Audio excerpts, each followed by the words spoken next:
Assalamualaikum warahmatullahi wabarakatuh. Allahumma shalli ala sayyidina Muhammad.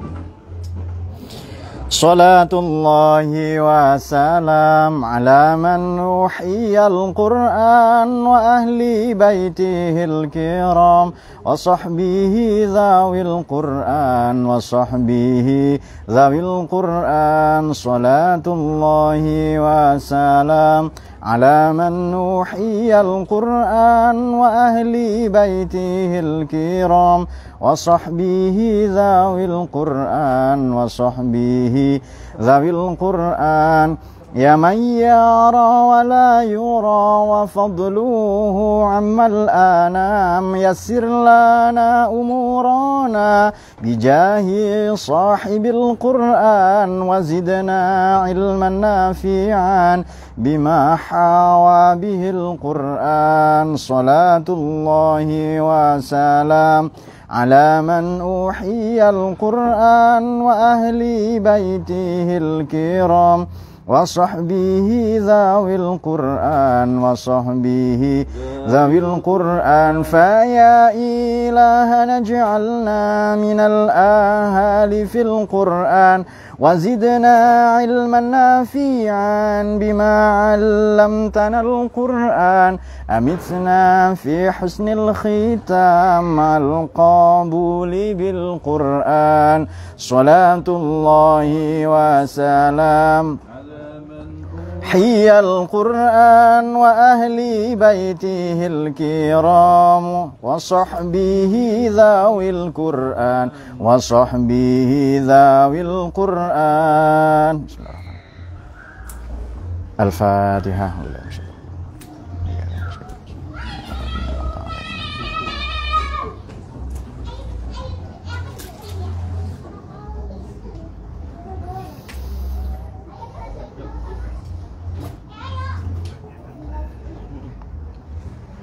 Baik, mari kita lanjutkan kajian tafsir Maudhu'i. Pada kesempatan berbahagia ini saya akan membaca sejarah-sejarah, kisah-kisah, yakni terutama kisah Ashabul Kahfi. Surat Kahfi ini dilatar belakangi oleh dua hal, tiga sebenarnya, tapi sabab nuzul yang paling populer adalah ketika datang rombongan orang-orang musyrikin, kaum pagan, orang kafir, bertanya kepada Nabi begini, ceritakan kepadaku tentang kisah monumental, kisah spektakuler 7 orang pemuda. Ini mengagetkan sebab masyarakat Mekah ini lazimnya tidak tahu atau tidak memahami kisah-kisah populer itu. Namun rupa-rupanya mereka kaum pagan ini mendapatkan akses atau berita itu, informasi itu dari penduduk Madinah, yakni Yahudi Madinah. Tanyakan kepada Muhammad, kepada yang Nabi, apakah dia nabiyun au mutanabbiun, kata. Apakah dia seorang nabi atau mutanabbi, ngaku-ngaku nabi. Kalau ngaku-ngaku nabi ini dukun berarti. Nah, oke. Tanyakan 3 hal. 1 tentang ruh, 2 tentang kisah 7 pemuda yang spektakuler itu. Kemudian yang ketiga kisah tentang Dzulqarnain atau Alexander the Great, ya, Alexander Dzulqarnain. Tapi banyak versi ya tentang Alexander ini. Oke. Kalau dia yang ngaku nabi, al-mutanabbi, Nabi Muhammad dituduh ngaku nabi, ya, apakah dia mutanabbi atau nabi? Kalau memang dia bisa menjawab persoalan ruh, maka dia bukan nabi, dia mutanabbi. Tapi kalau dia bisa menjawab pertanyaan tentang Dzulqarnain dan maupun Ashabul Kahfi, maka dia seorang nabi. Nah, Ashabul Kahfi direkam dalam surat ini, dalam surat Kahfi ini, ya. Makanya kalau kita hafal ayat pertama sampai 10, ini selamat dari fitnahnya Dajjal, ya. Tapi nanti ayat mengenai ruh itu dijawab oleh Allah pada surat Isra. Wa idza anamna 'alal insani arada wa na bi janibihi wa idza masahu syarru kana ya'usa kul kullu ya'malu 'ala syakilatihi wa rabbukum a'lamu biman huwa ahda sabila wa yas'alunaka 'anir ruh qulir ruhu min amri rabbi wa ma utitu minal ilmi illa qalila. Nah, itu dia. Oke. Ini terdengar suara semilir, ya, karena kita disiarkan langsung dari tepi pantai ini di Bontang, Kalimantan Timur ini. Banyak yang menyaksikan ini, ya. Saya ucapkan selamat ini. Semoga Allah muliakan semua yang ada di sini karena kecintaannya kepada Quran, ya. Baik, langsung saja kita baca. Itu sabab nuzul yang paling populer, ya. Kalau Muhammad atau Nabi atau Mutanabbi, dia nabi atau ngaku-ngaku nabi, bisa menjawab persoalan ruh, mutanabi. Kalau bisa menjawab persoalan Ashabul Kahfi, maka dia betul nabi. Oke. Pada surat Kahfi ini ada 5 cerita populer. Di dalamnya nomor 1 kisah Nabi Musa dan Nabi Khidir, Ashabul Kahfi tentu saja ya. Yang kedua kisah Nabi Musa, Nabi Khidir. Yang ketiga Dzulqarnain. Yang keempat Iblis dengan Nabi Adam. Juga yang tidak kalah penting, yang kelima ada cerita 2 orang petani pekebun.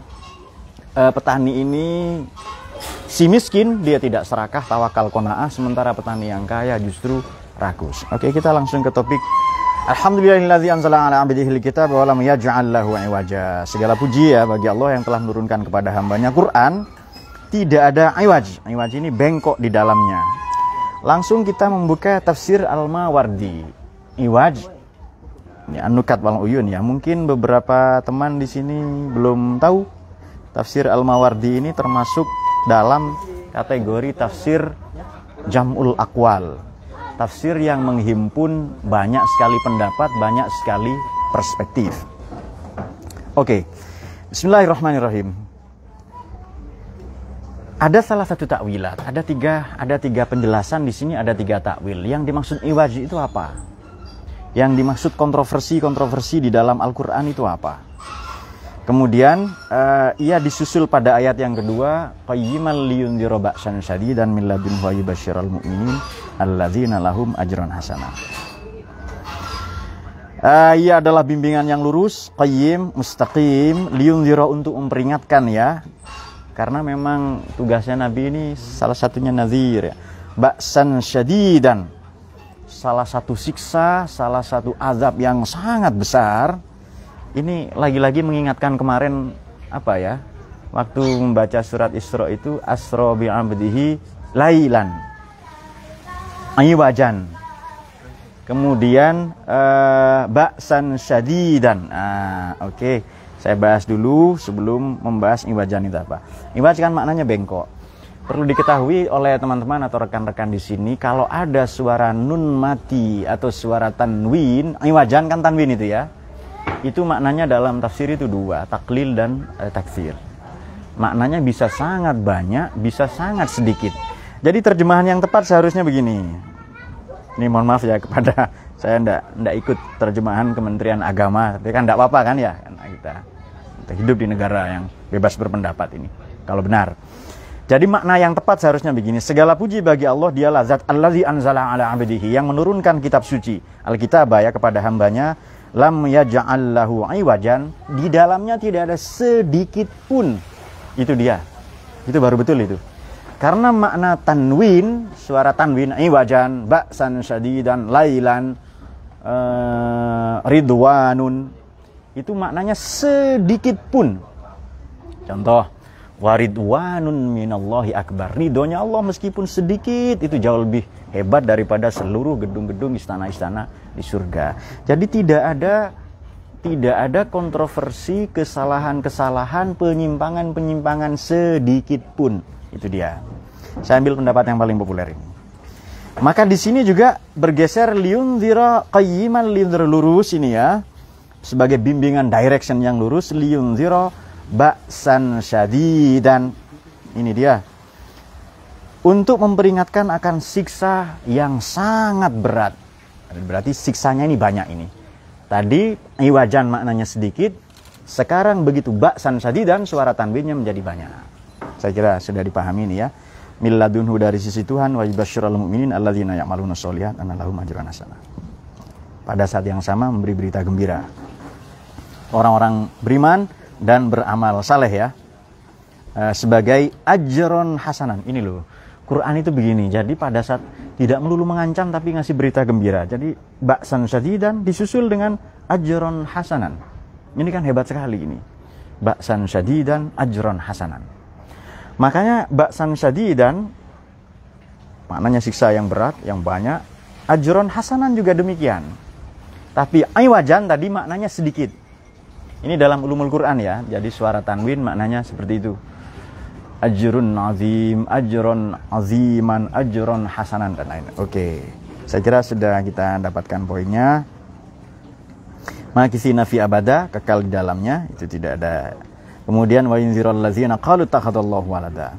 Ini memperingatkan kepada orang-orang yang mengatakan bahwa Allah itu punya anak. Oke. Di surat Ikhlas itu, karena ini tafsir tematik ya, di surat Ikhlas itu ada redaksi begini. Qul huwallahu ahad, Allahus somad. Somad ini maknanya tidak berongga, jadi buntu itu. Kenapa kita makan minum? Ini jomblo-jomblo. Kenapa makan minum? Kenapa menikah? Karena kita punya rongga-rongga.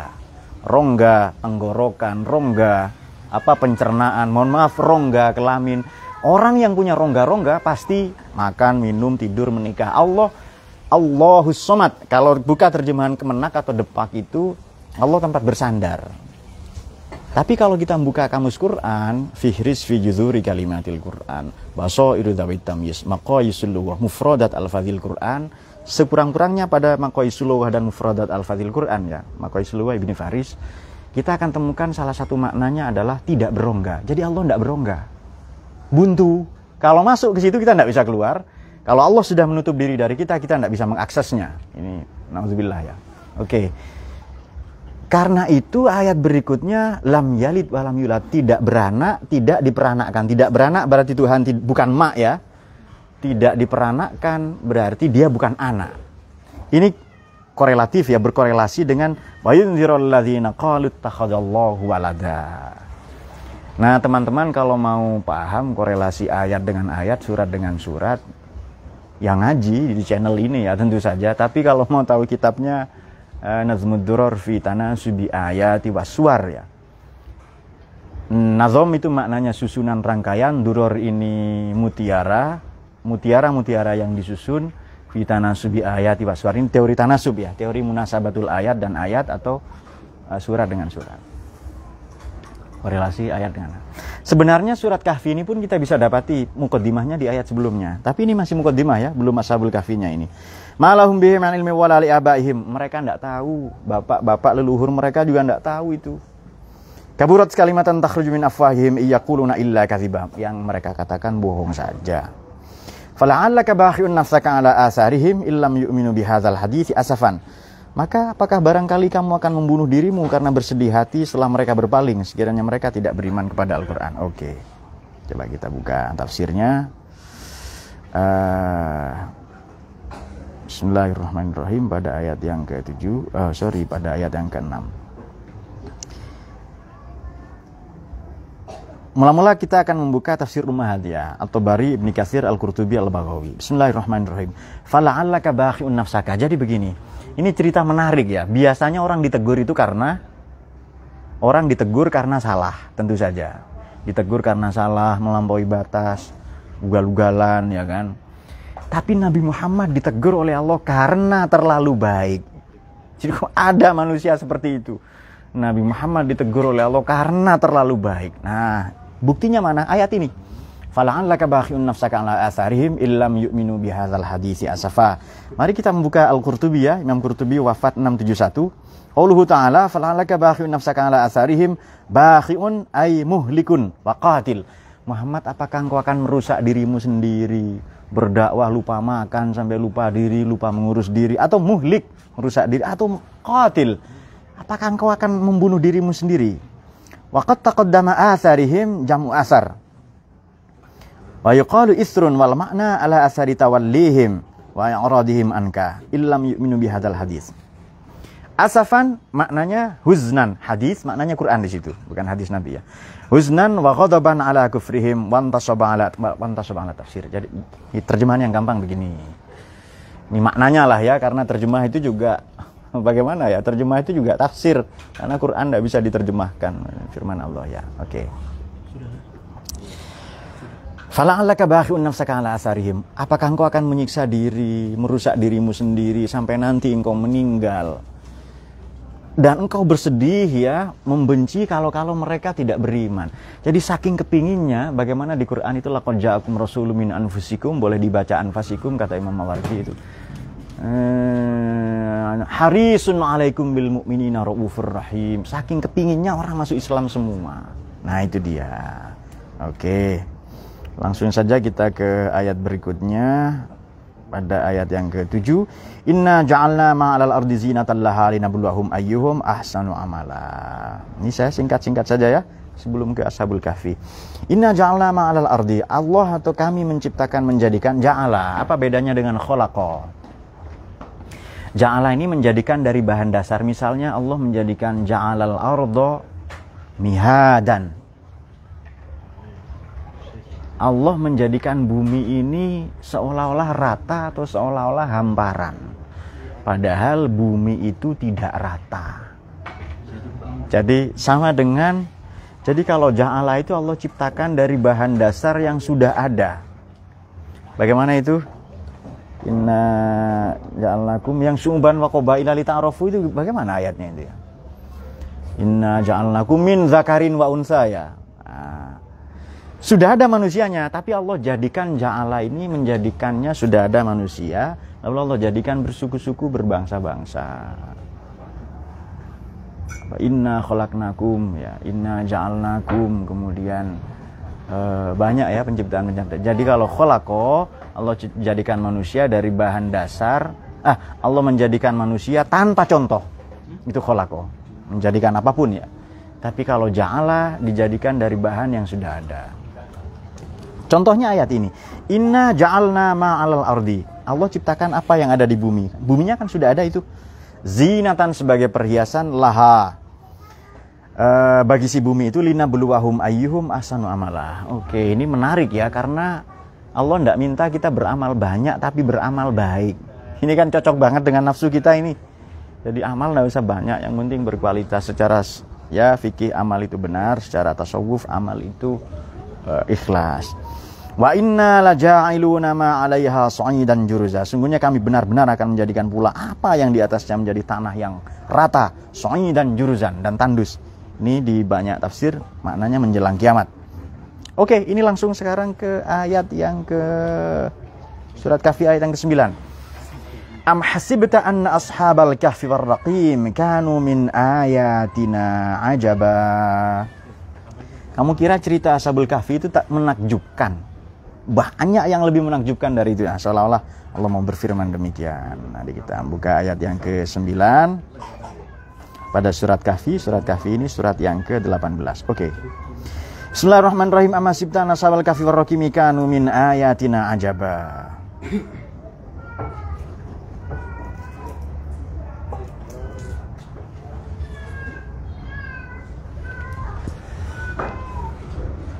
Am hasibta, apakah kamu mengira?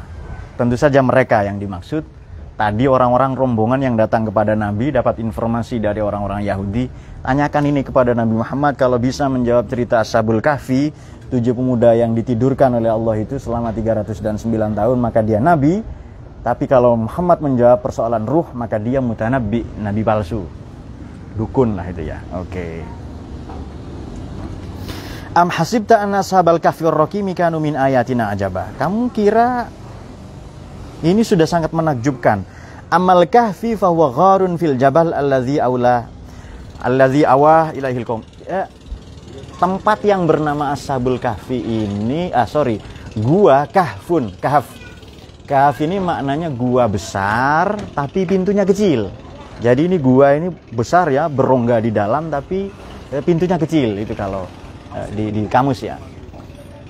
Dan ini diperselisihkan tempatnya di mana? Apakah dari 39 atau 40 informasi mengenai gua yang dijadikan tempat tidur oleh Ashabul Kahfi itu, 5 yang populer dan 2 yang paling populer. 5 yang populer adalah di Turki, kemudian di Yaman, kemudian di Amman ya, Jordania, kemudian di Damaskus, kemudian satu lagi di Palestina. Tapi yang paling populer 63 itu 1963 ditemukan ini ada di Amman.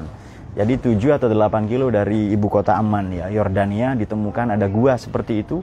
Kalau pagi dia dapat sinar matahari terbit sedikit, kalau sore dapat sinar matahari sore ya, matahari terbenam ya sedikit. Ini dikatakan nama gunung, tapi yang wadi, nama lembah dan lain-lainnya. Oke. Kanu min ayatina ajaba wijahani. Ini 2 pendapat dalam surat Al-Mawardi. Ma'nahu ma hasibta annahum kanu min ayatina ajaban laula an akhbarnaka wa wahayna ilaik. Maknanya apa sih? Kamu mengira ini menakjubkan, mengherankan, menghebohkan. Begini ya. Sebenarnya manusia bisa bergerak itu menakjubkan. Api membakar itu menakjubkan.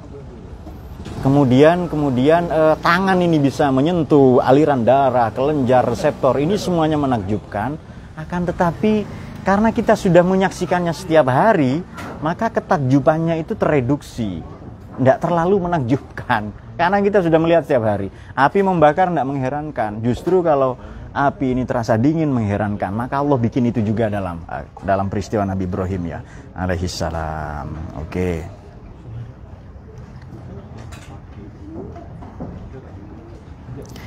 Idh awal fityatu ilal kahfi faqalu rabbana atina min ladunka rahmatan wa hayyi' lana min amrina rasyada. Ingatlah ketika fityah, fatwa itu akar kata yang sama ya. Para pemuda itu ketika mencari tempat berlindung ilal kahfi ke dalam gua yang tadi berpintu kecil tapi berongga di dalam besar. Faqalu lantas mereka berdoa rabbana atina min ladunka rahmatan wa hayyi' lana min amrina rasyada. Sempurnakan, anugerahkanlah kami petunjuk ya, yang lurus ya, kepada semua min amrina rosyadan, petunjuk yang benar, yang langsung darimu Tuhan. Oke. Jadi ceritanya begini, 7 pemuda ini dikejar-kejar, orang sudah berdakwah, ini terjadi 152 peristiwa ini, Masehi ya, yang banyak disepakati oleh sejarawan. Di Turki juga ditemukan, sebab ada juga pendapat yang mengatakan ini ada di negara-negara Caspian Sea, perairan atau Laut Kaspia. Kemudian juga ditemukan di Turki dan lain-lain dengan masih pakai pakaian Romawi kuno ya. Ditemukan jasadnya masih utuh apa dan lain-lain. Tapi yang populer ditemukan di Amman ya, di Yordania. Ketika mereka berdakwah, kemudian dikejar-kejar oleh raja penguasa Tiran. Kemudian 7 pemuda ini bermaksud menyelamatkan imannya dan lari ke dalam gua ya. Ke dalam gua kemudian Allah menidurkannya ya. Nah, oke, ayat berikutnya. Bismillahirrahmanirrahim. Fadarabna ala adhanihim fil kahfi sinina adada, ayat 11. Ini doroba. Kemarin atau kapan kita sudah ngaji doroba. Doroba ini maknanya bukan memukul. Doroba bisa melangkah ya, melangkah atau meniup-niup atau mendendangkan lagu supaya jadi anak kecil itu kalau dinyanyikan, digendong-gendong, ditimang-timang oleh orang tuanya itu doroba juga. Oke. Fadarabna ala adhanihim fil kahfi sinina adada. Jadi di telinga mereka didendangkan lagu-lagu, pujian-pujian, puisi-puisi ya, sehingga ya semilir-semilir angin seperti sore ini, sinin bertahun-tahun ya. Kemudian semua bahasnahum lina alam ayulis baini asoli mana bisa amada. Setelah itu dibangkitkan. Oke, kita ada pertanyaan? Kalau ada kita akan menjawab ini. Bismillahirrahmanirrahim. Ini masih berjalan pertanyaan-pertanyaannya. Oke.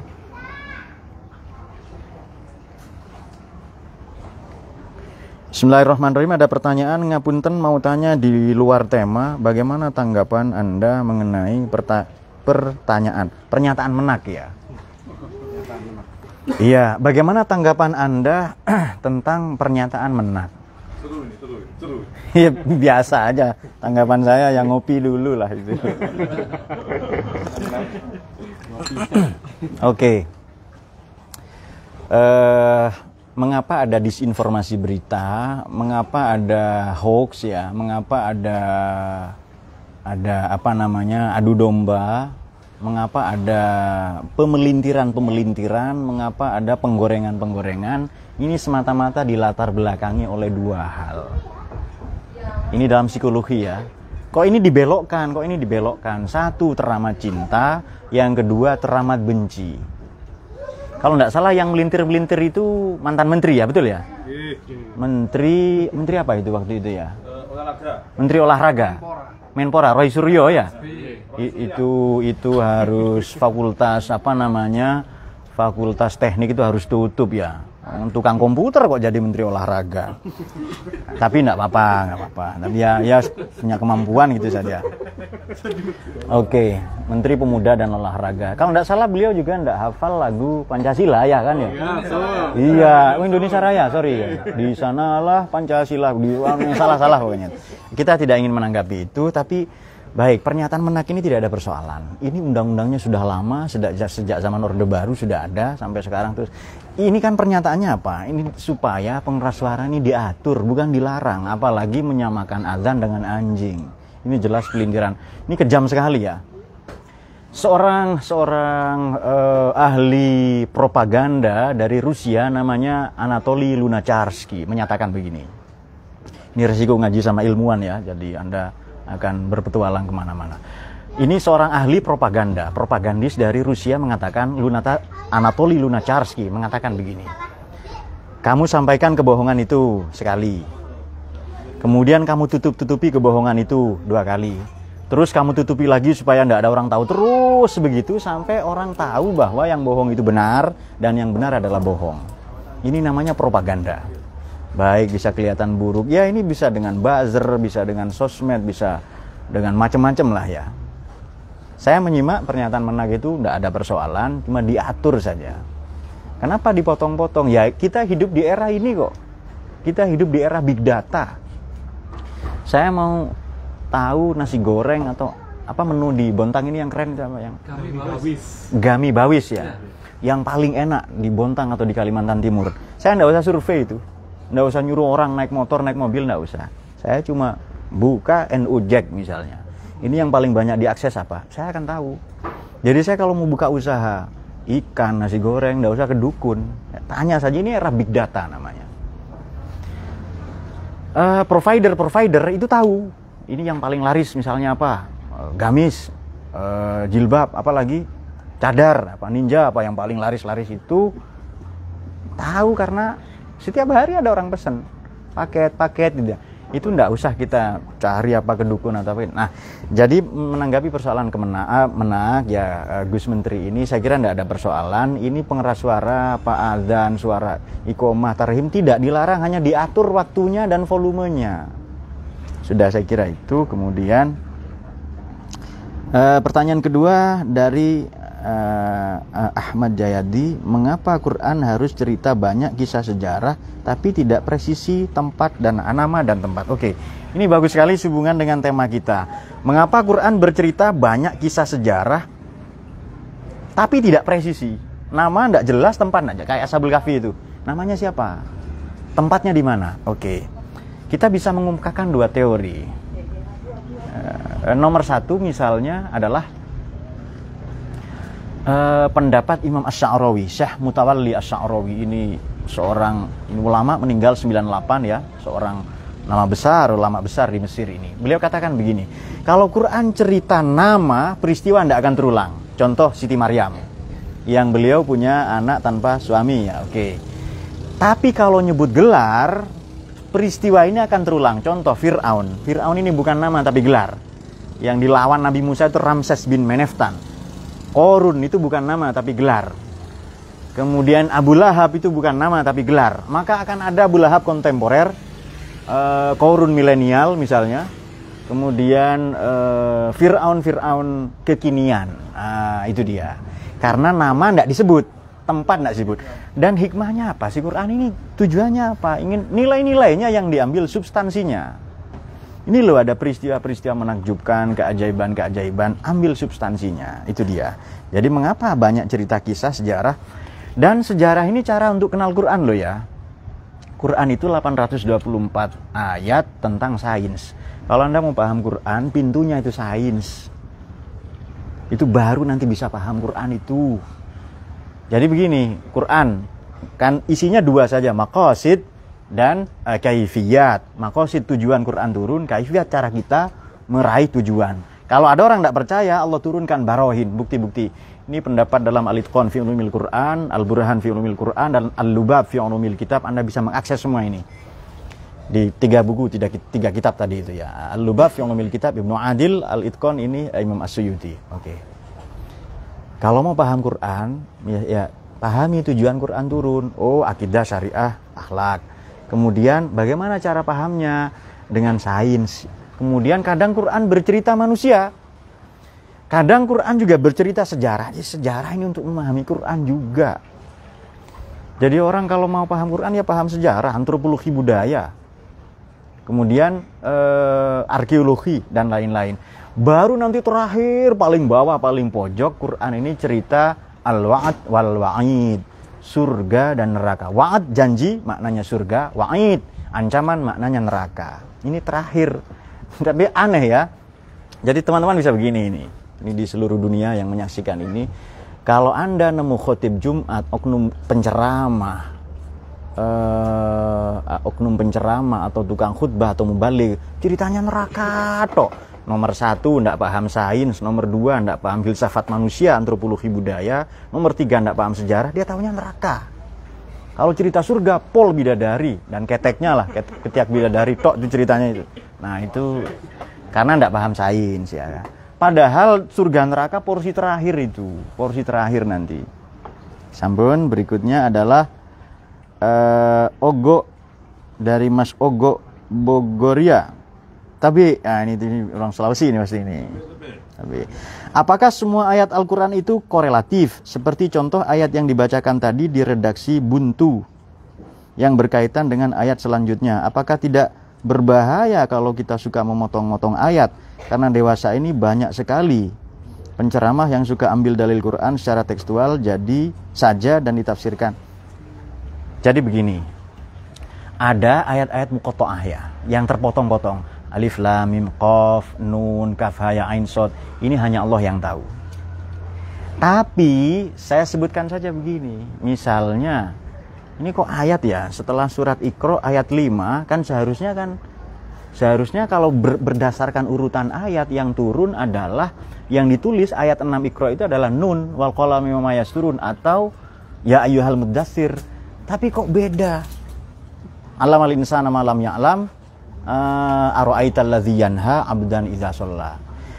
Jadi kok aneh ya? Jadi ini turun 5 ayat, lalu turun surat lain turun, lalu nanti disusun sedemikian rupa.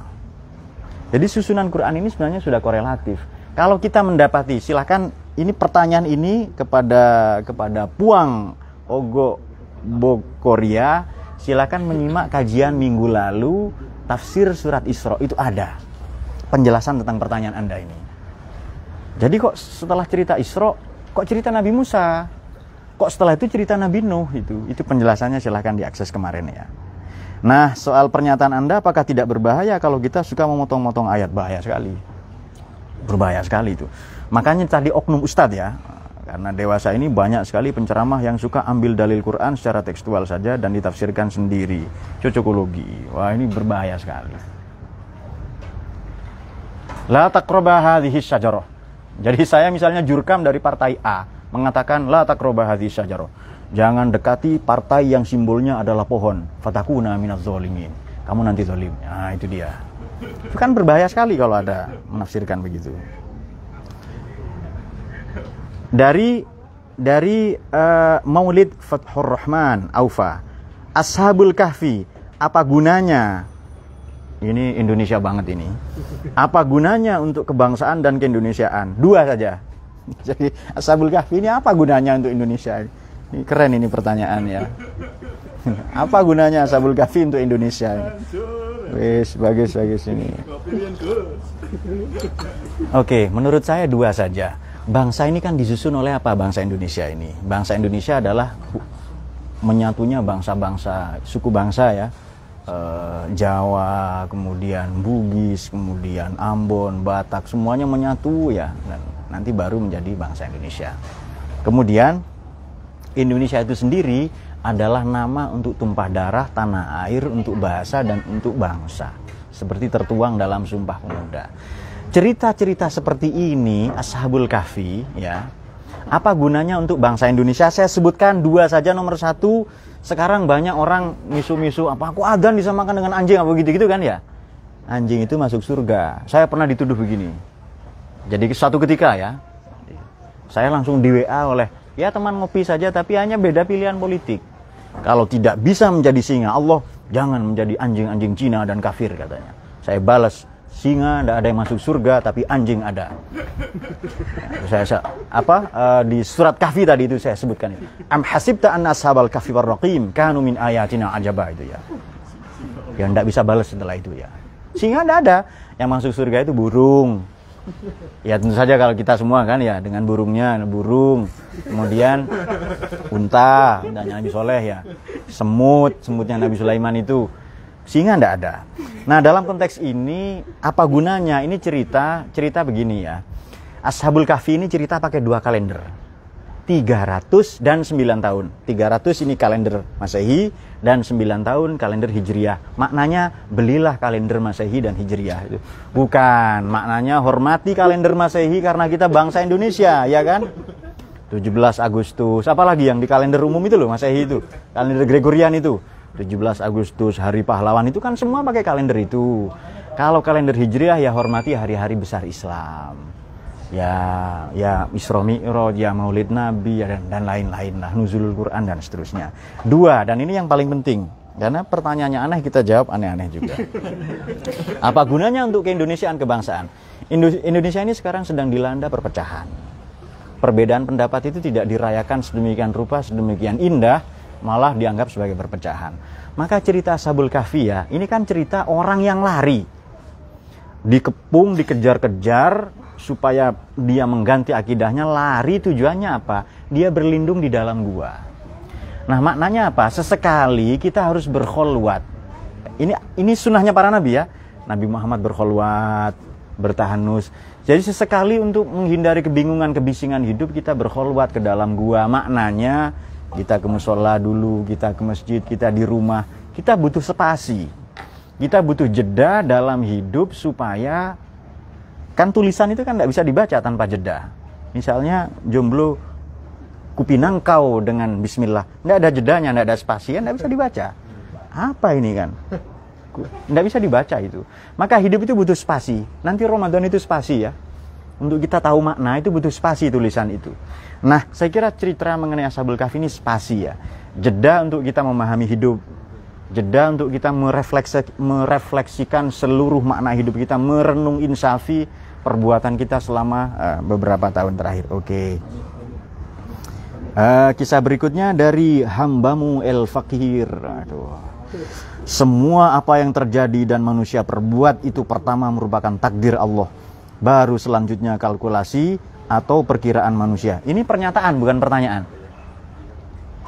Jadi kepada hambamu El Fakir ini bukan pertanyaan, ini pernyataan. Semua apa yang terjadi dan manusia perbuat ini pertama merupakan takdir Allah, baru selanjutnya kalkulasi atau perkiraan manusia. Siap, itu jawaban saya. Siap. Tapi sebenarnya kurang tepat pernyataan ini ya. Semua yang terjadi itu pertama merupakan takdir Allah. Silakan ikuti ngaji-ngaji yang dulu ya. Cari saja, saya sudah mengulas takdir, qada dan qadar. Jadi qada itu tulisan saja. Realisasinya di takdir itu.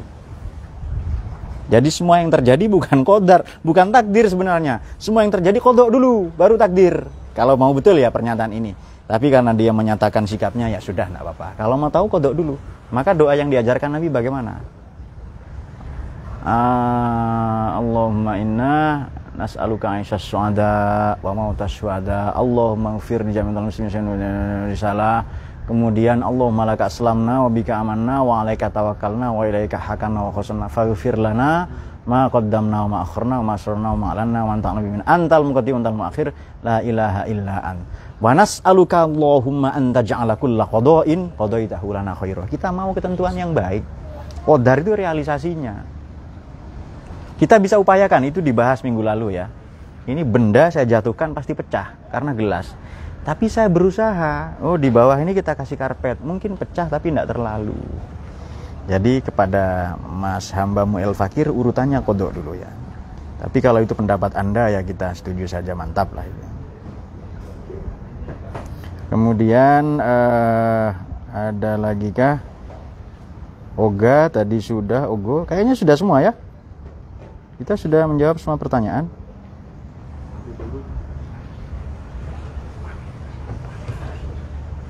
Ya betul ya, sudah terjawab semua ya. Kalau sudah ya kita sudah akhirnya, nggak usah lama-lama. Oh masih ada.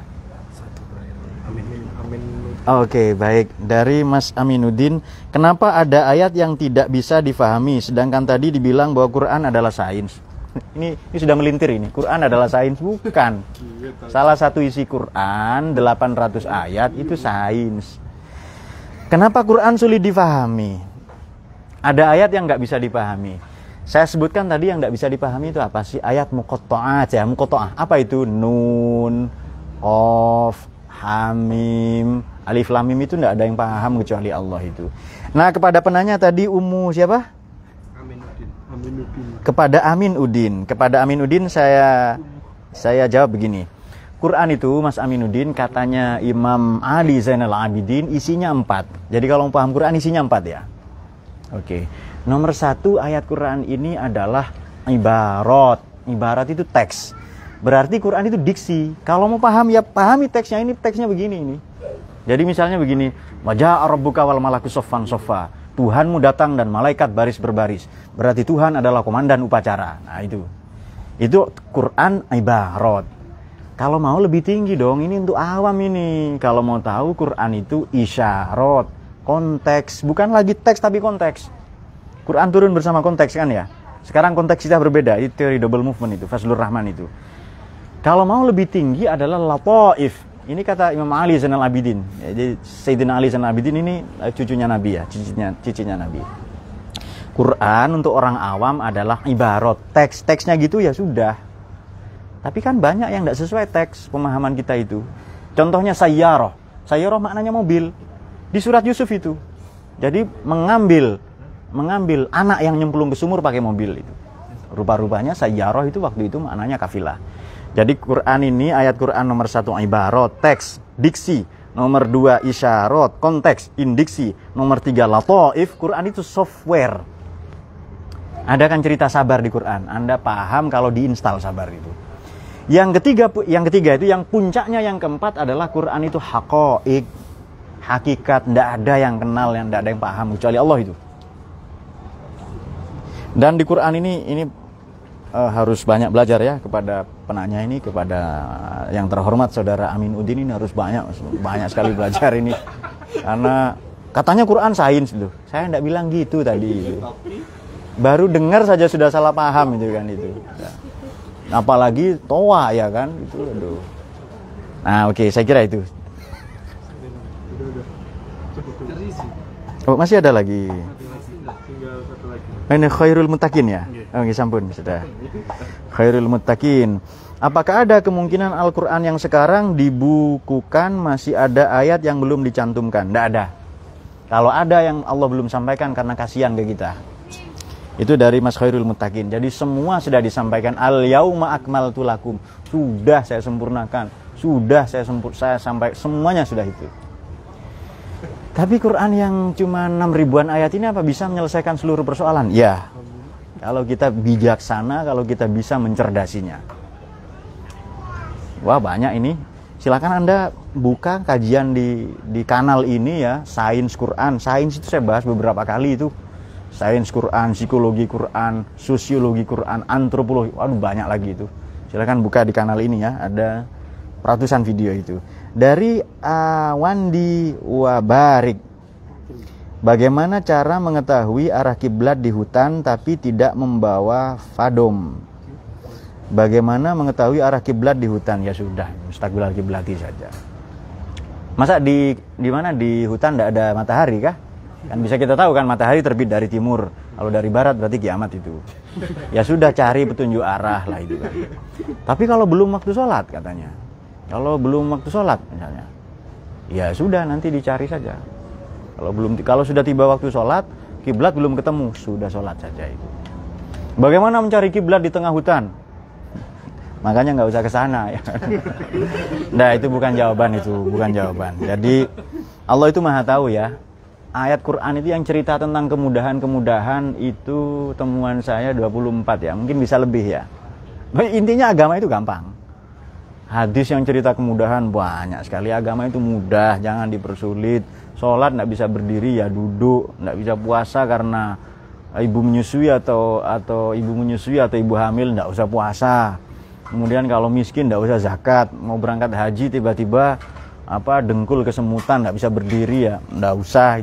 Ini hebat sekali ya. Jadi hukum Islam ini boleh memveto, boleh merevisi hukum, menganulir, boleh meringankan, merevisi dan bahkan menganulirnya sama sekali.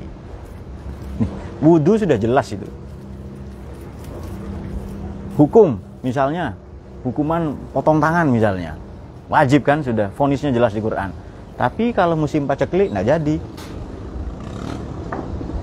Kemudian kalau wudu misalnya pakai air ya kan, ternyata ada orang yang nggak bisa pakai air. Jadi hukum ini di dalam Islam disesuaikan dengan keadaan manusia, konteks manusia, sehingga memudahkan, sama sekali tidak memberatkan. Jadi mengapa Islam diterima sampai saat ini? Nomor satu, Islam tidak memberhalakan bentuk. Masjid bentuknya terserah seperti apa, seperti gereja, seperti candi di mana di Kudus itu boleh. Menutup aurat silahkan, boleh pakai apa saja, pakai terpal, pakai karpet, pakai silahkan, pakai gamis boleh, batik, pakai banner pak, kardus enggak apa-apa. Kemudian Quran atau Islam ini juga memudahkan. Hukum itu tergantung kita, bukan kita bergantung ke hukum. Itu enaknya itu loh. Kok ada ya agama sehebat ini, ajaran yang seindah ini. Kamu kalau tidak baik kepada tetanggamu, kamu dianggap tidak beriman kepada Allah dan hari kiamat, hari akhirat nanti itu, kehidupan di akhirat. Kamu kalau tidak baik kepada tamu, menghormati tamu, kamu dianggap tidak beriman kepada Allah dan hari akhir. Kok bisa ya iman ke tetangga hubungannya dengan akhirat? Ini kan artinya kalau tetangga miskin kita punya dosa sosial itu, saya kira demikian ya. Jadi Islam ini diterima karena tidak memutlakan bentuk. Monggo bentuknya terserah. Yang penting substansi. Makanya cerita-cerita di Quran semuanya substansi ya kan? Tempat tidak ditentukan, nama tidak disebut. Itu substansi semua. Ya silahkan. Intinya kan menutup aurat, batasnya dengkul sampai pusar kalau laki-laki. Ya monggo, fanatik kardus, mau triplek gitu. Karung goni, silahkan sesuaikan dengan kebudayaan. Tidak harus gamis. Ini kalau saya bilang gini dianggap anti Arab. Padahal memang faktanya begitu. Nah itu dia. Saya kira demikian. Masih ada lagi? Sudah ya? Baik demikian. Semoga semua dicahayai oleh Quran. Matur nuwun kepada yang menyimak langsung maupun tidak langsung di sini. Jazakumullah semuanya. Mari kita sudahi dengan pembacaan doa. Allahumma arhamna bil Quran waj'alhu lana wa nuran wa huda wa rahmah. Allahumma dzakirna minhu ma nasina wa 'allimna minhu ma jahilna warzuqna tilawatahu ana al-laili wa atrafan nahar waj'alhu lana hujjatan ya rabbal alamin. Allahumma fiqil amin. Assalamualaikum warahmatullahi wabarakatuh.